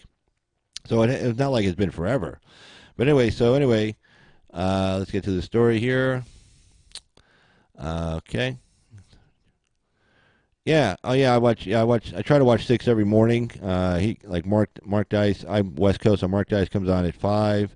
I watch some other stuff. Then Six comes on at 6. Sometimes I got to get ready to leave, but I try to watch. He does like 3 videos and he does an occult video. So I try to watch the 3 news videos he does every morning. But yeah, he's a really intelligent guy. I really like his point of view and his perspective on a lot of things. All right. So anyway, Brussels, European. This is from Lawrence Norman and Max Colchester, again of the Wall Street Journal. Brussels. European leaders allowed Prime Minister Theresa May to postpone the Brexit deadline beyond next week, but warned the UK could still crash out of the trade bloc in mid-April unless the British political stalemate over the withdrawal agreement was broken. In talks that stretched late into the evening on Thursday, probably like 5:30, that's a joke, EU leaders decided that if the British Parliament approves a Brexit withdrawal agreement next week, the bloc would extend the Brexit deadline until May 22nd, giving the UK and the EU time to approve the necessary legislation to allow the agreement to be implemented. It's not going to pass the British Parliament. I'll tell you that right now. If Ms May's Brexit deal isn't approved, the UK would have until April 12th to indicate how it wants to take the Brexit process forward. It leaves open the possibility the UK could request a much longer extension, but only if Britain agrees to hold European Parliament elections in May. Mrs May has requested a delay until June 30th. Let's see here. Okay. But leaders emphasized that the UK could still leave the EU without a deal in April. Exactly. German Chancellor Angela Merkel described the discussions as very intense. She said EU leaders expressed their willingness to back Mrs May in her efforts to get the agreement voted in the British Parliament. But given the situation we have to deal with, the question of what happens if there is no agreement. Let's see. If there is no agreement. We want an orderly exit, but have to be prepared for all scenarios, Ms. Merkel said. Mrs May said the UK Parliament would get another vote on her deal next week. It played down the notion that she would let the UK crash out of the EU. Let's see, push this up a little bit. Okay. Mrs May said the UK Parliament would... Okay, boom. I will make every effort to ensure that we are able to leave, with the deal and move our country forward. Let's see. And move our country forward, she said. If next week's vote in Parliament is negative, Austrian Chancellor Sebastian Kurz told reporters after the meeting, we are still getting closer to a hard Brexit that all leaders wanted to avoid. A hard Brexit meaning a no-deal Brexit. They leave without any kind of deal on the table. Okay, the new deadline still keeps the pressure on the UK, said Luxembourg's Prime Minister Xavier Bettel. We didn't loosen anything by April 12th. We have to know what's going on. Otherwise, there is no deal. With EU leaders losing confidence that Mrs May can steer the Brexit deal through, the decision also gives the UK Parliament more time to avert a no-deal exit, which a majority of lawmakers oppose. A series of critical votes in the UK Parliament are now in prospect the weeks ahead, including a third vote on Ms May's deal. It's not getting done. Here, a newsflash. That deal's not going to get done. So I'll just tell everybody that right now. But if anybody wants to call in, there's the call-in number, 775-273-8970. And let's see. Well, let's see. It looks like we're not getting any call-ins tonight. So, hey, GT. Sorry, I'm late. I was drinking. It's what I do on Fridays. Hey, hold on. Let me say a shout-out here to GT real quick. It might help if I actually get on there. Huh. It's weird.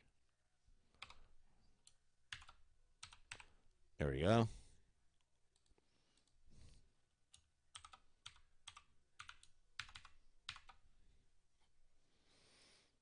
Mr. GT, what have you been doing? Drinking on a Friday night. Oh, too bad. Sinful. Up. Somebody's got a boo-boo. A little time to get everything up and running, but it's been around a bit longer than most realize. Yeah. But anyway, since we're not getting any call-ins tonight,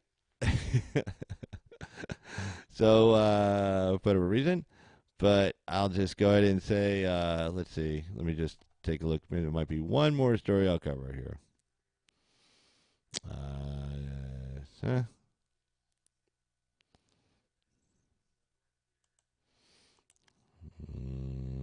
mm, no. All right, let's check the Washington Times real quick. Here's a story there I want to cover.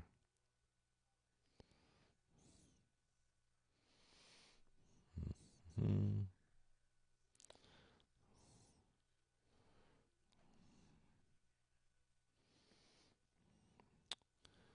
Nope, that's pretty much all the stories I'm going to cover. So if anybody has a story they want to cover or something they want to bring up, that's fine. But that's pretty much all the stories I was going to I got there lined up for me to cover. So we'll go ahead and end the stream for tonight. So I want to thank everybody for joining. And sorry for you guys. I see some people got some boo boos out there in the chat room. Sorry about that. I hope you guys feel better. Anyway, I just want to thank everybody for joining, and who's joined in the chat tonight, and for Effie Real who called in. And I hope you guys have a great night. And I just want to say thanks. And to all those viewing later, if you like the video, please hit the subscribe button and also the like button. And anyway, you guys have a good one. You take care. Bye bye.